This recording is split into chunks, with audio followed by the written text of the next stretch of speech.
अगर ये उपेंद्र यादव अब सरपंच का भी चुनाव लड़ेगा तो उसमें भी इसकी पार नहीं पड़ने वाली। और 11,000 वोट तो आए, क्या है इतना तो जमानत जब्त होगी, इतना तो गांव के पार्षद को भी वोट आ जाते। नंगे पैरों से अगर विधायक बन जाते तो फिर तो जो गोवर्धन की परिक्रमा देने वाले हैं वो सारे विधायक होते। नमस्कार दोस्तों, मैं अरुण चौधरी। दोस्तों, राजस्थान में बीजेपी की सरकार बनी है और इस टाइम अभ्यर्थी बहुत परेशान है, असमंजस में है कि भर्ती परीक्षाएं समय पर होंगी या नहीं। मेरे साथ बहुत मेरे दोस्त हैं जो कुछ बातें करना चाहते हैं, कुछ उनसे बातें लेंगे कि क्या भर्तियां समय पर होंगी या नहीं, क्या लगता है आगे की रणनीति। तो आइए हम इनसे बातें करते हैं। भैया, क्या लगता है आपको कि भर्तियां समय पर होंगे या नहीं, क्योंकि काफ़ी लोग परेशान हैं, असमंजस में है कि भर्तियाँ हो सकता है आगे जाएँ। देखो, भर्तियों का तभी पता पड़ेगा, सरकार बनी है और जो भर्तियां पिछली सरकार की जो भर्तियां उनकी डेट फिक्स कर रखी है सरकार ने पिछली ने। अब इसमें पता पड़ेगी, 2-4 दिन में पता पड़ जाएगी भाई, क्योंकि अभी पुलिस के फिजिकल होने वाले हैं 18 दिसंबर से।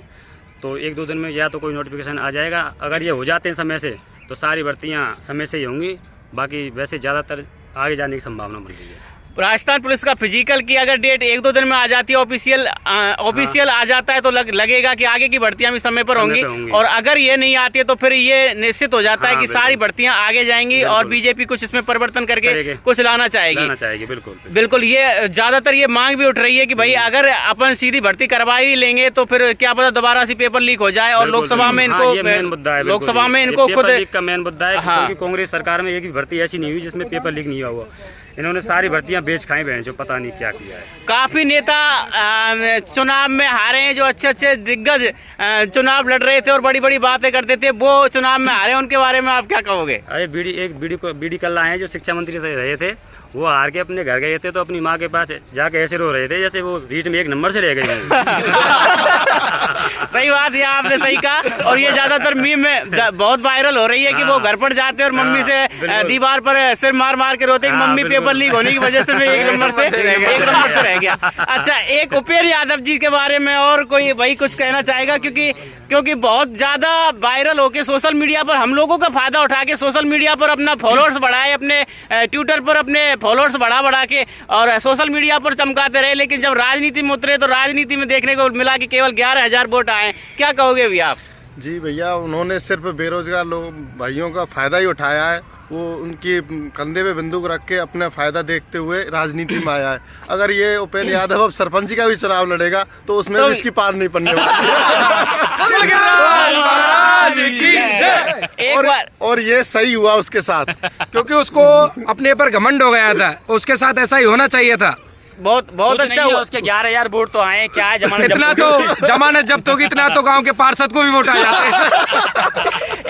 हर बार होता है ऐसा, हर भर्तियों में स्टूडेंटों को RSMSS भी बुलाकर ये बोलता था कि शाम तक मैं आपके साथ बैठा रहूंगा और यहाँ से उठना नहीं है, जब तक 15 गुने की लिस्ट नहीं आती जूनियर अकाउंटेंट की, तब तक मैं आपके साथ बैठा रहूंगा। और थोड़ी देर बाद वो RSMSS के अंदर जाता, अध्यक्ष से बोलता फायदे के लिए ऐसा किया है। हाँ, 5 लोगों को अंदर बुला के उनसे बातें करके बस बाहर भेज देता कि भाई चलो और दोबारा फिर करेंगे। फिर वही ट्वीट करता, आ जाओ RSMSS भी। उनके साथ बीडी कल्ला के साथ घूमता था, चलो अब बीडी कल्ला जी के पास चल रहे हैं, शिक्षा मंत्री के पास जा रहे हैं, वहां पर बात करेंगे। और बीडी कल्ला जी बोलते थे हाँ हम कर रहे हैं, जो रीट के सवाल को ले सकते हैं, रीट की भर्तियां बढ़ाने के लिए जब हम गए थे तो वो हाँ कर रहे हैं बढ़ा रहे हैं, लेकिन कुछ नहीं हुआ। उसके बाद जूनियर अकाउंटेंट की लिस्ट के लिए हम कोई प्रयत्न ऐसा किया नहीं और हर भर्तियों में उन्होंने ऐसा ही किया था। तो मुझको लग रहा है कि उपेंद्र यादव की तो राजनीति अब शायद होने भी चाहिए उसकी। हाँ, और अब बोल रहा है कि मैं शाहपुरा की जनता में रहूंगा, शाहपुरा के साथ घूमूंगा। अच्छा, एक बात और उठी थी कि नंगे पैर वो जनता के पास घूमा था, वो क्या चौचला था, वो कितना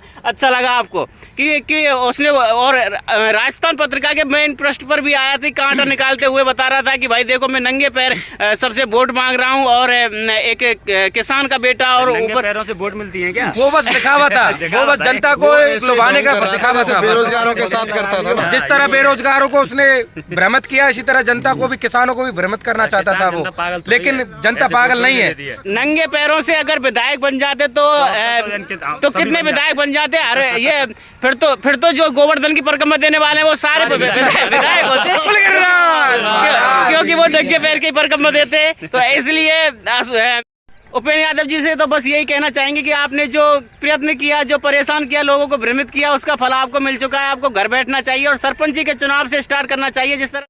अब एक बात अपने अशोक गहलोत जी के बारे में बात कर लेते हैं। उनकी जो योजनाएं थी, जिन्होंने बेरोजगारों के लिए क्या किया, उनके बारे में आप क्या कहोगे? देखिए, अशोक गहलोत जी की वैसे योजनाएं बहुत अच्छी थी, उन्होंने बहुत अच्छा काम किया था अपने समय में रहते हुए, लेकिन उनके पास बस हारने का एक मेन कारण ये रहा था कि आपस में राजनीतिक जो खुद के कारण थे, जो पार्टी में लड़ाइयाँ आपसी झगड़े थे, उनकी वजह से ये पार्टी हारी है। क्योंकि सचिन पायलट एक ऐसी शख्सियत हैं जो गुर्जर समुदाय के लिए बहुत ही बड़ी मतलब उपलब्धि मानते हैं। अगर गुर्जर समुदाय इनसे नाराज नहीं होता तो शायद हो सकता है कांग्रेस पार्टी दोबारा आने के चांस थे। अच्छा, एक बात जो अशोक गहलोत जी बार बार बोलते थे कि कुर्सी मुझे छोड़ना नहीं चाहती, मैं तो कुर्सी को छोड़ना चाहता हूँ, उसके बारे में आप क्या कहोगे? अब देखिए, अब वो ये बात तो सही कह रहे थे, लेकिन जनता ने क्या किया है? जनता को ये है कि जनता को हर 5 साल में एक नया सीएम चेहरा देखने को मिलना चाहिए, तो जनता ने वही किया। राजस्थान में ये चलता आ रहा है। वो एक अच्छे मुख्यमंत्री के रूप में थे, अच्छे मुख्यमंत्री थे और अच्छे उन्होंने हैंडल भी अच्छा किया था, लेकिन थोड़ा सा वो अपने ऊपर ले गए और सभी विधायकों को साथ में लेके चलते तो अच्छा रहता। दोस्तों, ये वीडियो हम यहीं पे विराम करते हैं और आगे जो लोग असमंजस में है कि एग्जाम समय पर होंगे या नहीं, तो वो तो 1-2 दिन में स्थिति सामने आएगी। जो लोग आपको भ्रमित कर रहे हैं उनको बिल्कुल ही नेगलेक्ट कर दें। भ्रमित करने वाले लोग हमेशा यही काम करते हैं। अभी 1-2 दिन में स्थिति सामने आएगी कि एग्जाम समय पर होंगे या नहीं। जय हिंद, जय भारत।